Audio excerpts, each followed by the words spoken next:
And while they celebrate in a different way. Everybody celebrates in a different way.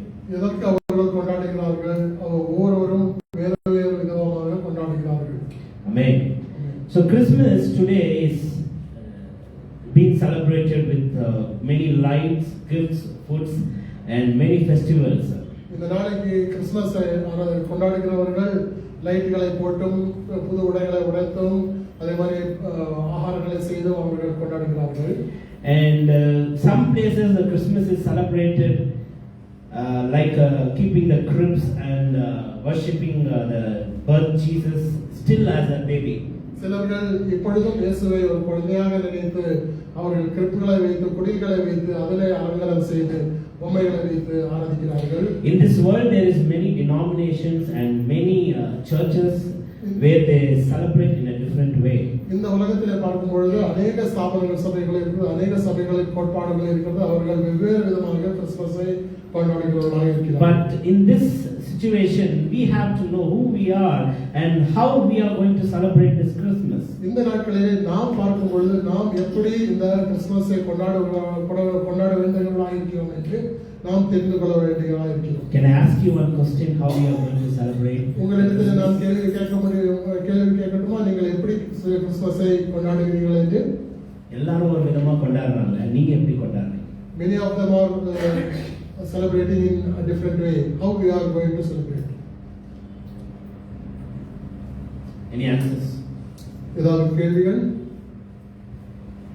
So it's not related with the food, it is not related with the gifts or related with the new dress or any Christmas tree or nothing, but there is one thing for us. கிறிஸ்மஸுக்கு சம்பந்தமான உடைகளை குறித்தோ ஆரங்களை குறித்தோ மரங்களை குறித்தோ அலங்காரங்களை குறித்தோ அல்ல, ஆனால் வேற ஒரு விஷயமாக இருக்கிறது. Christmas actually brings a joy to us and it gives peace to us. Christmas நமக்கு ஒரு சமாதானத்தையும் ஒரு சந்தோஷத்தையும் தருகிறதாக நான் இருக்கிறேன். Only that is the reason we are actually wearing the dress and we are making some different tasty foods at home and we are sharing the gifts. அந்த காரணத்தினால அந்த சந்தோஷத்தினால தான் நாம் உடைகளை உடுத்துகிறோம், நம்முடைய நண்பர்களுக்கு கொடுக்கிறோம், அதே மாதிரி நம்மளுடைய வீட்டிலே பலகாரங்களை செய்கிறோம், உணவுகளை செய்கிறோம். So since this Christmas brings a joy, peace and happiness, I want to wish each and everyone in the name of Jesus that same joy, peace and happiness be with you today and forever. இந்த Christmas நம்மளுடைய நாட்களிலே ஒரு சந்தோஷத்தையும் ஒரு உற்சாகத்தையும் தருகிறபடியாலே நானும் உங்களிடத்திலே அதே பாணியிலே உங்களுக்கு சந்தோஷம் உற்சாகம் கிடைக்கும்படியாக கர்த்தராகிய இயேசு கிறிஸ்து நாமத்தினாலே உங்களுக்கு கிறிஸ்மஸ் நல்வாழ்த்துக்களை கூறுகிறேன். ஆமென். புரிஞ்சுங்களா? ஆமென். ஹalleluya. But here is my question, how we are celebrating the Christmas? இப்பொழுது என்னுடைய கேள்வி, நீங்கள் எப்படி கிறிஸ்மஸை கொண்டாடுகிறீர்கள்? Everybody celebrates in a different way. எல்லாரும் கிறிஸ்மஸை வெவ்வேறு விதமாக கொண்டாடுகிறார்கள். But we have the one way to celebrate. ஆனால் உங்களுக்கு நமக்கு ஒரு வேற ஒரு விதமாக இருக்கிறது. Who is this Jesus? யார் இந்த இயேசு? This Jesus is not that anyone, that he is the creator of this world. இது இயேசு கிறிஸ்து இந்த உலகத்தினுடைய கிரியேட்டர், அதாவது சிருஷ்டிகர் அல்லாம இருந்தால். Amen. Amen. So Jesus is not an ordinary man. இயேசு ஒரு சாதாரண மனுஷன் கிடையாது. When he came in the flesh in this world, the king came and worshipped. இயேசு இந்த உலகத்திலே மனுஷனாக பிறந்த பொழுது ராஜா வந்து அந்த நாட்களில் இந்த ராஜா வந்து அவரை தொழுது கொள்ள வேண்டும் என்று நினைத்தார். The shepherds and the scientists and the whole world came and worshipped. அந்த இடையன்மார்களும் இந்த ஆராய்ச்சிக்காரர்களும் இயேசுவை வந்து தொழுது கொண்டார்கள். Why they have to worship? They know this is not a human, it is a God. அவர்களுக்கு நன்றாக தெரியும், இப்பொழுது பிறந்திருக்கிறது வந்து சாதாரண மனுஷன் கிடையாது, அது சர்வ வல்லமையுள்ள தேவன் என்று அவர்களுக்கு தெரியும். So in this world we don't have different gods. People say there is many gods, but we have only one God.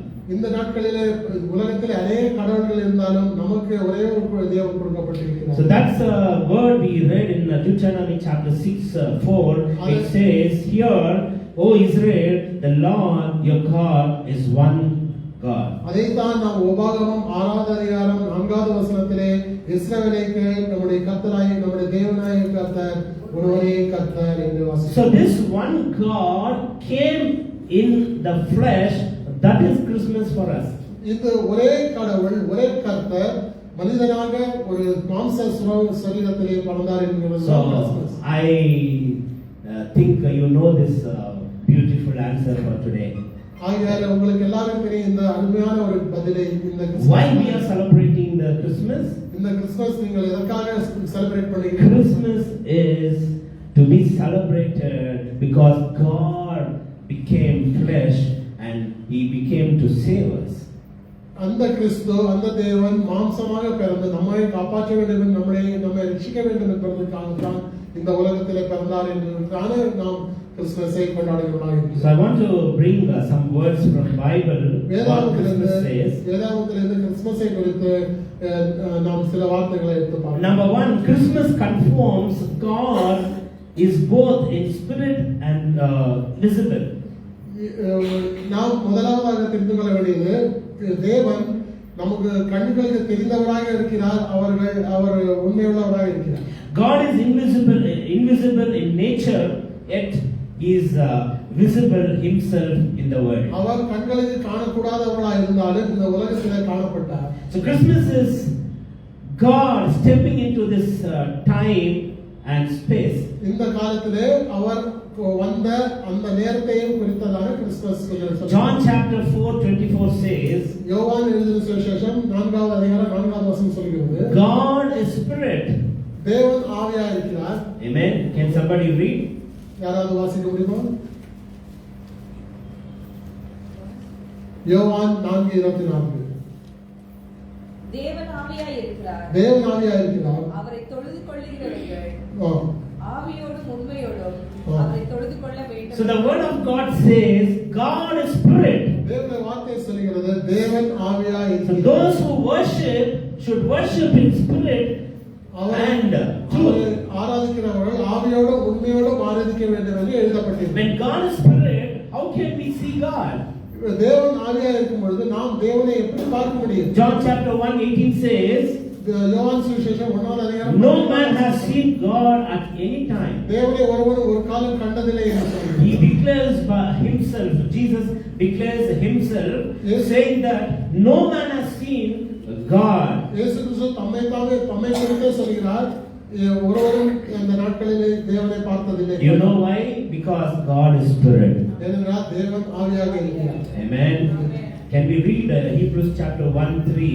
எபிரேயர் 1வது அதிகாரம் 3வது வசனத்தை வாசிக்கும் பொழுது it says, இவர் அவருடைய மகிமையின் பிரகாசமும் அவருடைய தன்மையின் சொரூபமாய் இருந்தும் சர்வத்தையும் தம்முடைய வல்லமையுள்ள வசனத்தினாலே தாங்குகிறவராய் தம்மால் தாமே நம்முடைய பாவங்களை நீக்கும் சுத்திகரிப்பை உண்டு பண்ணி உன்னதத்தில் உள்ள மகத்துவமானவருடைய வலது பரிசுத்திலே உட்கார்ந்தார். So here the invisible God, the spirit God mentions here visible. இங்கே ஆவியான கர்த்தர் இங்கே அவர் தோன்றுகிறார் என்கிற காரியத்தை is the express image of his person. அவர் ஒரு மனிதனாக தோன்றுகிறதான ஒரு உருவமாக இருக்கிறார். So the first point is Jesus is the visible image of the invisible God. காணக்கூடாத தேவனுடைய தற்ஸ்வரூபமாக அவர் இருக்கிறார் என்று சொல்லி இந்த வார்த்தை சொல்லுது. Today the subject is for this message, Jesus is the visible image of the invisible God. காணக்கூடாத தேவனுடைய தற்ஸ்வரூபமாக இயேசு கிறிஸ்து இருக்கிறார் என்பதே இந்த செய்தியினுடைய So in this morning, how many believe that Jesus is the image of the invisible God? எவ்வளவு பேர் விசுவாசிக்கிறீர்கள் இயேசு கிறிஸ்து காணக்கூடாத தேவனுடைய சொரூபமாக இருக்கிறார்? Why we are celebrating the Christmas today? எதற்காக நாம் கிறிஸ்மஸ் கொண்டாடுகிறோம்? The creator of this universe, the creator of human, the creator of nature. இந்த உலகத்தையும் இந்த அண்ட சராசரங்களை படைத்த இந்த மனுஷனை படைத்த same God became தேவனாகிய the spirit God. came in the human, and his name is Jesus. அதே ஆவியான தேவன் இயேசு கிறிஸ்துவாக நம்முடைய Hallelujah. Hallelujah. Hallelujah. The second point I want to bring up இரண்டாவது today, பாயிண்ட் நாம் பார்க்கும்போது Christmas declares there is only one God. Christmas சொல்லுகிறது உலகத்தில் ஒரே ஒரு தேவன் இருக்கிறார். Christmas is not all about they have a 3 God, 4 God, 5 God. Christmas brings there is only one God. Christmas என்று சொல்லுகிற பொழுது ஒரே தேவனை தான் குறிக்கிறது. Amen. Amen. Hallelujah. Hallelujah. So Bible never introduces there is multi gods. தேவனுடைய வார்த்தை ஒரு காலம் அநேக தேவர்கள் என்று சொல்லுகிறது இல்லை. When we read from Genesis to Revelation, God declares his oneness. ஆரம்பத்திலிருந்து ஆதியாகமத்திலிருந்து வெளிப்படுத்தல் வரைக்கும் பார்க்கும் பொழுது தேவன் ஒருவராக இருக்கிறார் என்கிறதை தான் பார்க்கிறோம். When we read Isaiah chapter 44:6, it says, "Beside me there is no other God." என்னை தவிர வேறு தேவன் இல்லை என்று சொல்லி ஏசாயா 44வது அதிகாரத்தில் வாசிக்கிறோம். நானே கர்த்தர், வேறொருவர் இல்லை, என்னை தவிர தேவன் இல்லை, என்னை தவிர ஒருவர் இல்லை என்று சூரியன் உதிக்கிற திசையிலும் அது அஸ்தமிக்கிற திசையிலும் அறியப்படும்படிக்கு நீ என்னை அறியாதிருந்தும் நான் உனக்கு இடைக்கட்டு கட்டுவேன். நானே கர்த்தர், வேறொருவர் இல்லை. So it clearly declares here there is no other God. நானே கர்த்தர், வேறு ஒருவரும் இல்லை என்று சொல்லி except there is only one God. அங்கே ஒரு தேவனை தான் அங்கே And Isaiah chapter 45:5 says, "I am the Lord and there is none else." ஏசாயா 44:5 வசனத்தை வாசிக்கும் பொழுது நானே கர்த்தர், வேறொருவர் இல்லை, என்னை தவிர தேவன் இல்லை. என்னை தவிர வேறு தேவன். So it clearly mentions here, "I am the God and there is no other God. I am the only God." நானே கர்த்தர், என்னை தவிர வேறு ஒருவரும் இல்லை என்று சொல்லி திட்டவட்டமாக ஏசாயா 45:5 அதிகாரத்தில் வாசிக்கிறோம். So Christmas does not divide God, it reveals himself as a God. Christmas தேவனை வேறுபிரித்து காட்டுவதில்லை. கிறிஸ்துமஸ் ஒருவரே தேவனை குறித்து காட்டுகிறது. So the third point I want to bring is Christmas reveals about God's name.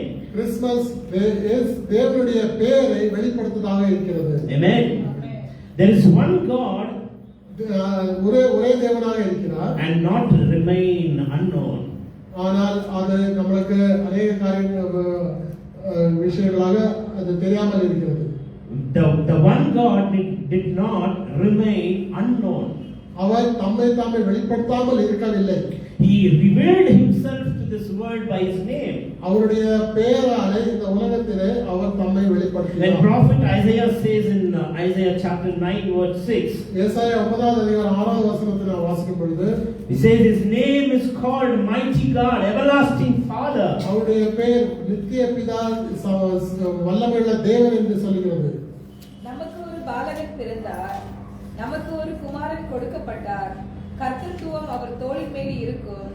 அவர் நாமம் அதிசயமானவர், ஆலோசனை கர்த்தர், வல்லமையுள்ள தேவன், நித்திய பிதா, சமாதான பிரபு என்னப்படும். It says he is the mighty God, the baby which is born in this world is not an ordinary baby. It is a mighty God and he is the everlasting Father. அந்த உலகத்திலே பிறந்ததான அந்த குழந்தையாக இயேசு வல்லமையுள்ள தேவனும் நித்திய பிதாவுமாக இருக்கிறார் என்று சொல்லி வார்த்தையை திட்டவட்டமாக. So God did not keep himself hidden for very long days. He came by himself and revealed his name. ரொம்ப நாட்களாக தேவன் அவரை தம்மை மறைத்து வைக்காமல் அவர் ஒரு குறிப்பிட்ட காலத்திலே அவர் தம்மை வெளிப்படுத்தினார். In Old Testament for the people of the servant of God, he never revealed his name. When Moses asked, "What is your name, God?" If I want to go and tell to my people, God said, "I am the I am." நானாகவே இருக்கிறேன் என்று சொல்லி மோசே கேட்ட பொழுது அங்கே பழைய ஏற்பாட்டின் காலத்தில் நாம் பார்க்கும் பொழுது அநேக தேவனுடைய பிள்ளைகளுக்கு முன்பாக அவருடைய பெயரை சொல்லவில்லை. நானாகவே இருக்கிறேன், நானே கர்த்தர் என்றுதான் அவரை வெளிப்படுத்தி. So when God revealed his name, when he came to this world as a human, எப்பொழுது அவர் தம்முடைய பெயரை வெளிப்படுத்தினார் என்றால் அவர் இந்த உலகத்திலே மாம்சமாக பிறந்த பொழுது. So he did not hidden his name, he revealed his name and his name is Jesus. அவருடைய பெயரை அவர் ஒரு நாளும் குறிப்பிட்ட காலம் வரையில் தான் மறைத்து வைத்தார். ஆனால் ஒரு குறிப்பிட்ட காலம் வாழ்ந்த பொழுது அவர் இயேசுவாக வெளிப்படுத்தினார். And let me tell you, this name Jesus is powerful in this world.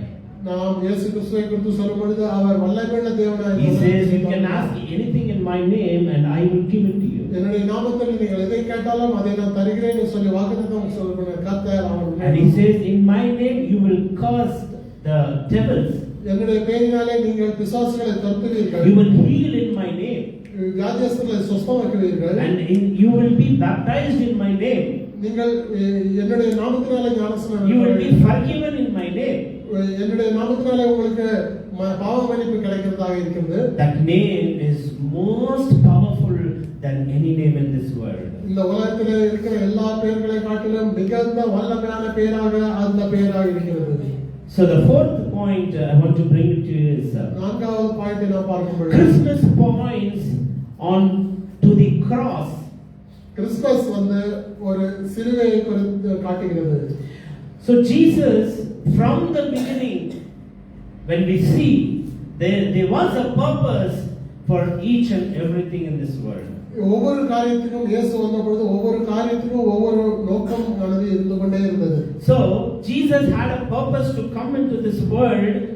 That purpose is nothing but to be on the cross. அவருடைய முக்கியமான நோக்கம் இந்த உலகத்தில் வந்ததா இருந்தது, சிலுவையிலே வந்து அறையப்பட வேண்டுமாக இருந்தது. Luke chapter 2 verse 34 and 35 says, லூக்கா சுவிசேஷம் 2வது அதிகாரம் 34 35 வசனங்களை வாசிக்கும்போது this child is set for இந்த குழந்தையானது the fall and to rise of many.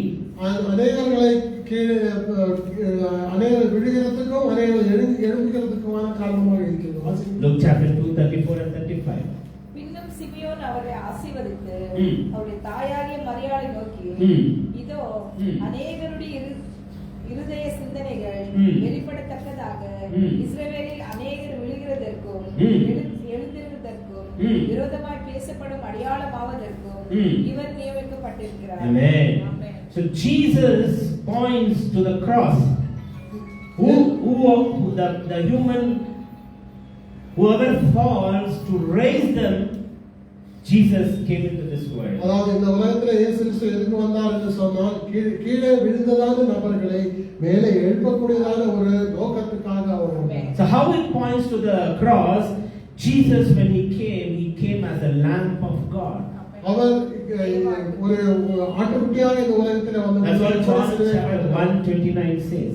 யோவான் சுவிசேஷம் 1:29 வசனத்தை நான் வாசிக்கும் பொழுது he has come in the form of lamb of God. அவர் இந்த உலகத்திலே ஒரு ஆட்டுக்குட்டியானவராக வந்தார். யோவான் இயேசுவை தன்னிடத்திலே வரக்கண்டு, இதோ உலகத்தின் பாவத்தை சுமந்து தீர்க்கிற தேவ ஆட்டுக்குட்டி. So this lamb of God, when he came into this world, it was pointing on the cross. இந்த ஆட்டுக்குட்டியானவர் இந்த உலகத்திலே வந்த பொழுது அந்த ஆட்டுக்குட்டியானவர் சிலுவையை நேராக காட்டுகிறது. So just imagine for multi people in this world, how many lambs should be dying for their sins. But Jesus came for this whole world as a one God and one lamb to forgive everybody's sin. இந்த உலகத்தில் இருக்கிறதான கோடானுகோடி ஜனங்களுக்கு பார்க்கும் பொழுது ஒவ்வொருவருக்கும் ஒரு ஆடு அடிக்கப்பட வேண்டுமானால், எவ்வளவு கோடி ஆடுகளாக அடிக்கப்பட வேண்டுமானால், ஒரே ரட்சகராக இருக்கிற இயேசு கிறிஸ்து சிலுவையிலே அறையப்பட்டதாலே அவர் மூலமாக நாம் ரட்சிக்கப்பட்டிருக்கிறோம். So Jesus came to die so we could live. இயேசு கிறிஸ்து இந்த உலகத்திலே வந்தது மரிப்பதற்கு, அதே மாதிரி என்று சொன்னால் நாம் உயிரோடு இருக்கும்படியாக அவர் மரித்தார். So the fifth point I want to bring it to you. ஐந்தாவது பாயிண்ட் உங்களுக்கு Christmas brings one God manifest in the flesh. ஒரே தேவன் மாம்சமாக வெளிப்பட்டார் என்கிறதான காரியத்தை கிறிஸ்துமஸ் உங்களுக்கு சுட்டி காட்டுகிறது. Christmas is not birth of second person. Christmas வந்து ஒரு இரண்டாவது நபர் பிறக்கிறதுக்கான அடையாளம் கிடையாது. It is the one God coming in human form. ஒரே தேவன் மனிதனாக அவதரிக்கிறது தான் கிறிஸ்துமஸ் ஆக இருக்கிறது. 1 Timothy chapter 3:16 clearly mentions to us. 1 தீமோத்தேயு 3:16 அதிகாரத்தை நாம் வாசிக்கும்போது God manifest in the flesh. தேவன் மாம்சத்திலே வெளிப்பட்டார். Who is this God? யார் இந்த தேவன்? who was created this universe, இந்த உலகத்தை படைத்த ஒரே தேவன், who created the human, மனுஷனை படைத்த ஒரே தேவன், who was in the spirit, அந்த ஒரே தேவனாகிய ஆவியான கர்த்தர், who was invisible, our தோற்றக்கூடியதான காணக்கூடியதான தேவனாயிருக்கிறார், who came to this world to die, இந்த உலகத்திலே மரிப்பதற்காகவே வந்து, who came to reveal his name, அவருடைய பெயரை வந்து வெளிப்படுத்தத்தக்கதாக, and that God, invisible God, the spirit God, the unknown God, named God, came to this world as in the flesh to be with us. அவரை காணக்கூடாத தேவன், அவரை கண்டிராத தேவன், இப்பொழுது அவர் மாம்சமாக நமக்கு தோற்றமாக வருகிறார். Can we read First Timothy chapter 3?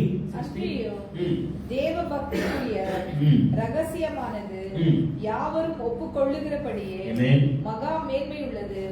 தேவன் மாம்சத்திலே வெளிப்பட்டார். Jesus, God manifest in the flesh. தேவன் மாம்சத்திலே வெளிப்பட்டார் என்கிறது 1 தீமோத்தேயு 3:14 வாசிக்கிறோம். John chapter 1:14 says, யோவான் சுவிசேஷம் 1:14 சொல்கிறது, the word which was in the beginning, ஆரம்பத்திலே ஆதி காலத்திலே இருந்த அந்த வார்த்தை, the word was made flesh and dwelled among us. அந்த வார்த்தை மாம்சமாகி நம்முடைய சமூகத்திலே நம்முடைய மத்தியிலே வாசமாகிறது. So I want to tell you, Jesus is not a new God.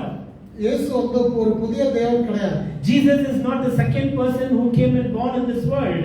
அதாவது இரண்டாவது நபர் வந்து இந்த உலகத்தில் வந்து பிறக்கவில்லை. Jesus is not the third person and came into this world. மூன்றாவது நபராக அவர் பிறக்கவில்லை. Jesus is the only God who was in the beginning and he came in the flesh to be with us. இயேசு ஒரே தேவனாக இருக்கிற ஆதியிலே இருந்த அதே தேவன் இப்பொழுது மாம்சமாக தோன்றியிருக்கிறார். How many of them believe this?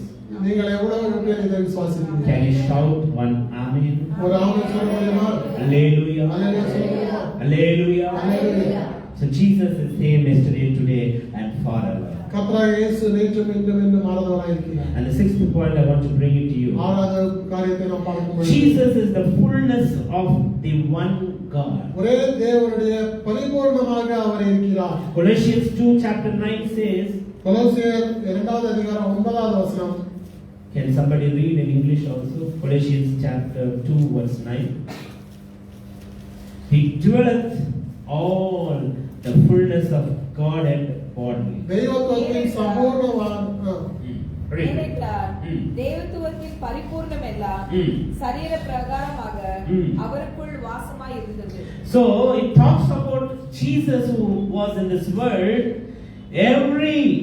The Godhead has been in this total body. இந்த வார்த்தையை நாம் பார்க்கும்போது தெய்வத்துவம், அதாவது தேவத்துவமான காரியமானது அவருக்குள்ளே பரிபூர்ணமாக இருந்தது என்று திட்டவட்டமாக சொல்கிறது. So Jesus is the fullness of the only one God. அந்த தேவனுடைய பரிபூர்ணமாக அவர் இருந்தார். We don't have three gods. நமக்கு மூன்று தேவர்கள் இல்லை. In this world we don't have multi gods. நமக்கு இந்த உலகத்தில் வெவ்வேறான அநேக தேவர்கள் கிடையாது. Jesus is not the second God. இயேசு வந்து இரண்டாவது தேவன் கிடையாது. And Jesus is not sent by somebody. அவர் இயேசு வந்து வேறொருவரால் அனுப்பப்பட்டவர் கிடையாது. He himself a God. அவராகிய கர்த்தர் who created this universe. இந்த உலகத்தை So படைத்தவராக. that is the special Christmas for us. அதுதான் நமக்கு. Many people celebrate the Christmas in a different way. அநேகர்கள் கிறிஸ்துமஸை வந்து வெவ்வேறு விதமாக And for me and you, the way of celebration is totally different. ஆனால் நம்முடைய Christmas கொண்டாட்டம் வேறொரு விதம். How we are going to celebrate? நீங்கள் எப்படி கொண்டாடுகிறீர்கள்? The invisible God manifest in the flesh. That is the Christmas. காணக்கூடாத அந்த தேவன் கிறிஸ்துமஸ் நாட்டிலே அவர் இயேசுவாக மனுஷனாக அவதரித்தார். John chapter 10 verse 30 says, யோவான் சுவிசேஷம் 10வது அதிகாரம் 30வது வசனம். the disciple asked them, you are praying to somebody, you are asking to somebody, who is that person? Where is that father? Can you show to me? And God replies, Jesus replies to them. சிஷ்யர்கள் அவரிடத்திலே, ஆண்டவரே நீர் வேதத்திலே ஜெபம் பண்ணுகிறீர்களா? யாரிடத்திலே நீங்கள் ஜெபம் பண்ணுகிறீர்கள் என்று நீங்கள் அவரை யார் என்று எங்களுக்கு காட்டும் என்று சொல்லி கேட்கிறார்கள். நானும் பிதாவும் ஒன்றாய் இருக்கிறோம் என்றார். So it says, I and my father are one. நானும் என் பிதாவும் ஒன்றாக இருக்கிறோம். If you see me, you have seen my Father. இப்பொழுது நீர் என்னை பார்க்கும் பொழுது பிதாவை பார்த்த மாதிரி என்று சொல்கிறார். You are asking for the Father. நான் உங்களிடத்தில் இருக்கும் பொழுது You are seeing me and you have seen the Father.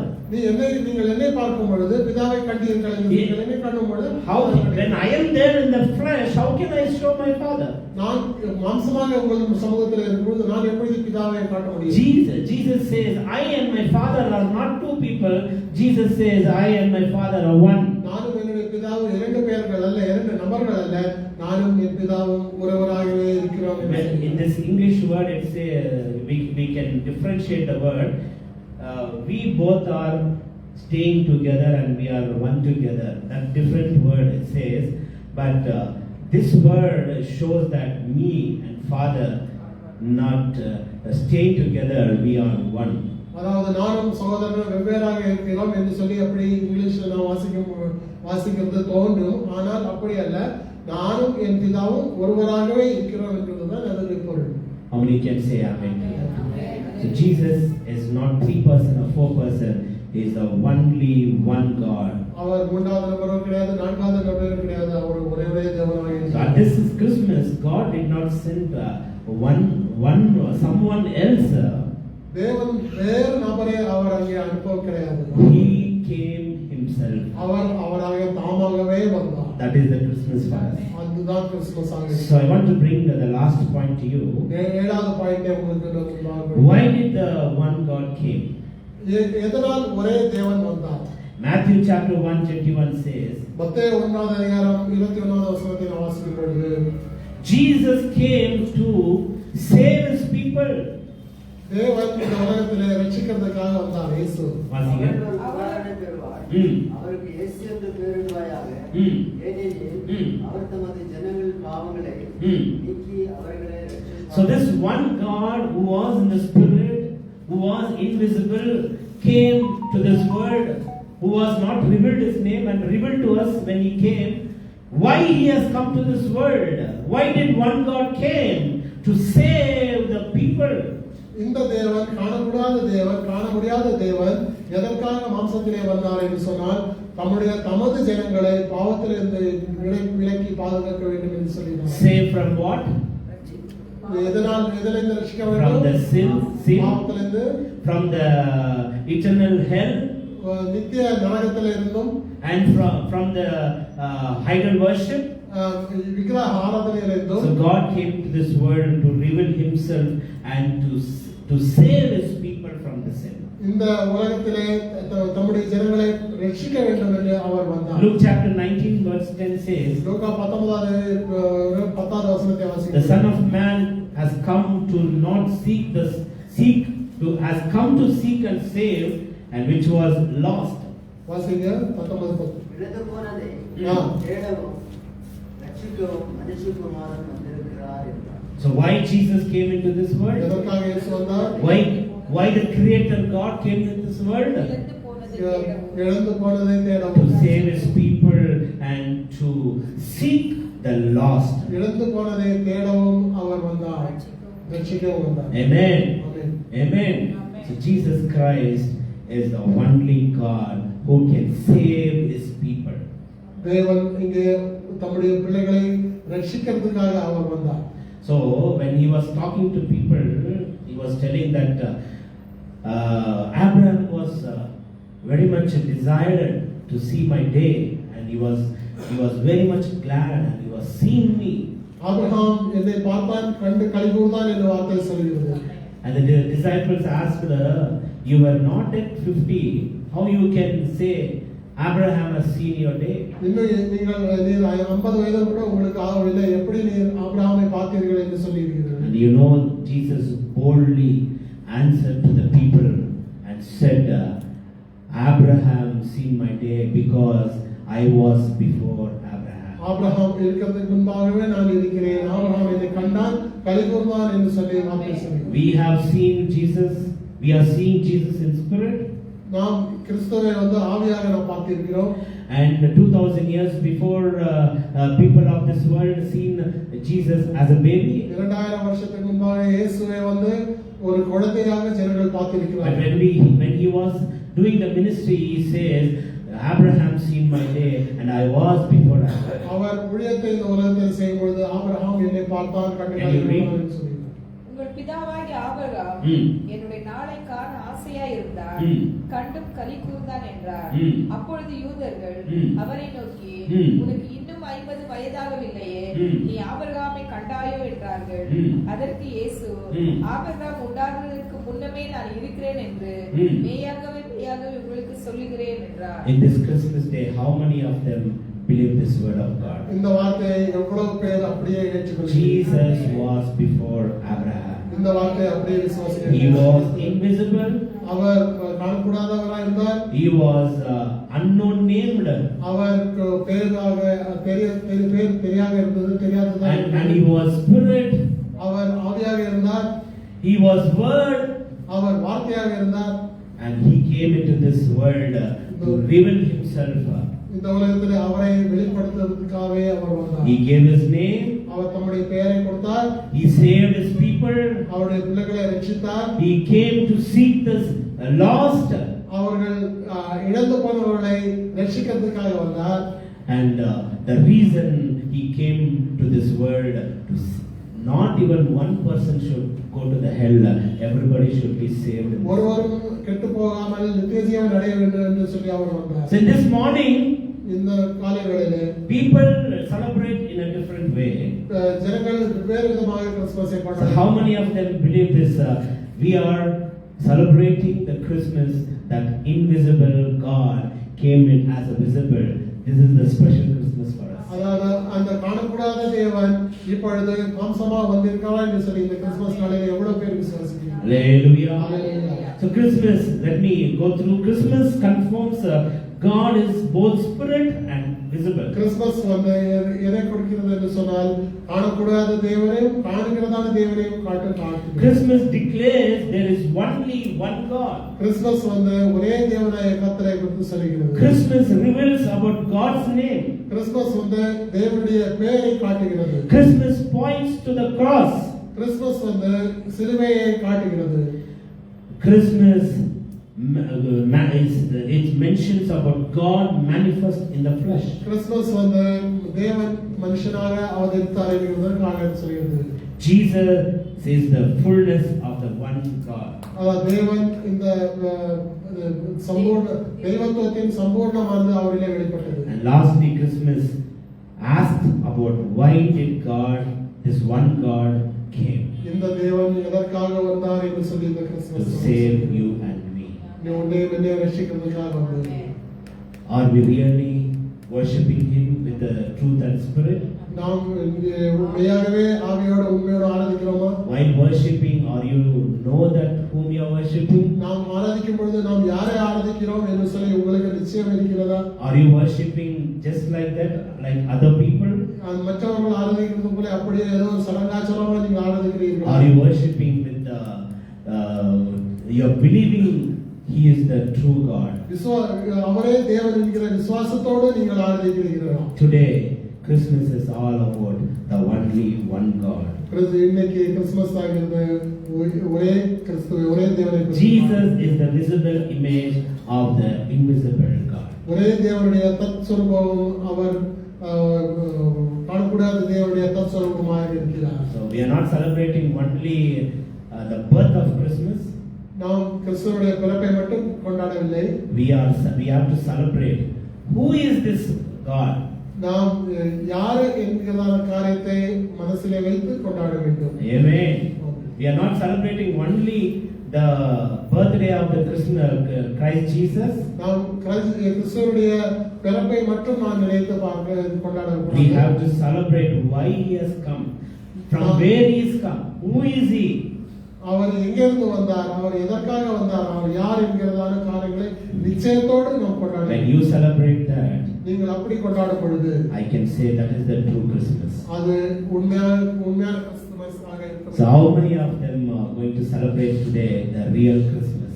நீங்கள் எவ்வளவு பேர் அதே மாதிரி கிறிஸ்துமஸை கொண்டாடுறீங்க? People tell in media, this is the real Christmas, this is the real Christmas. மீடியால அப்படி இப்படி இதுதான் கிறிஸ்துமஸ் இதுதான் So Christmas While people say, I can pick up some words and say, Christmas is not all about Christmas tree. Christmas is not about the cake. Christmas is not about the gift. Christmas is showing the love.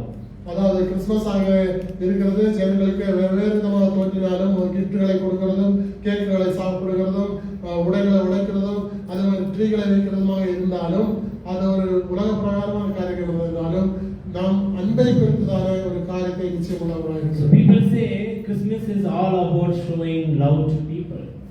அநேகர்கள் சொல்வார்கள் அந்த Christmas ஆனது வேறு ஆட்களுக்கு நாம் அன்பை பரிமாறுகிறதாக. So we are going beyond that word. அதை விட மேலாக நாம் கொண்டாடுகிறோம். Before showing this love, அவருடைய அன்பை நாம் வெளிப்படுத்துவதற்கு முன்னாடி do you know who is this Jesus? உங்களுக்கு இயேசு என்பது யார் என்று தெரியும். Do you know who is the real God? உண்மையான தேவன் யார் என்று Do you know who is invisible? காணக்கூடாத தேவன் Do you know who has come invisible? அதாவது அந்த காண வேண்டிய தேவனாக அவர் வந்தது யார் என்று. So do you know the invisible God's name? அந்த காணக்கூடிய தேவனுடைய பெயர் என்ன என்கிறது. His name is Jesus. And in that name we have power. அந்த பெயரிலே பவர் வல்லமையாக இருக்கிறது. And in that name we have healing. அந்த பெயரிலே சுகமளித்தல் இருக்கிறது. In that name we have forgiveness. அந்த பெயரிலே அந்த நாமத்திலே நமக்கு மன்னிப்பு தன்மை இருக்கிறது. In that name we have baptism. அந்த பெயரிலே நாம் ஞானஸ்நானம் எடுக்கிறோம். In that name we are being saved. அந்த பெயரிலே நாம் ரட்சிக்கப்பட்டிருக்கிறோம். The person who belongs to that name is the judge who is going to come again to take us to his right place. அவர் அந்த பெயரை தரித்துக் கொள்ளப்பட்டவர்கள் நாம் நம்மை எந்த இடத்துக்கு சேர்க்க வேண்டுமோ அந்த இடத்துக்கு சேர்க்க வேண்டும். In this time I want to give this Jesus to you by saying to know who is Jesus and to celebrate him.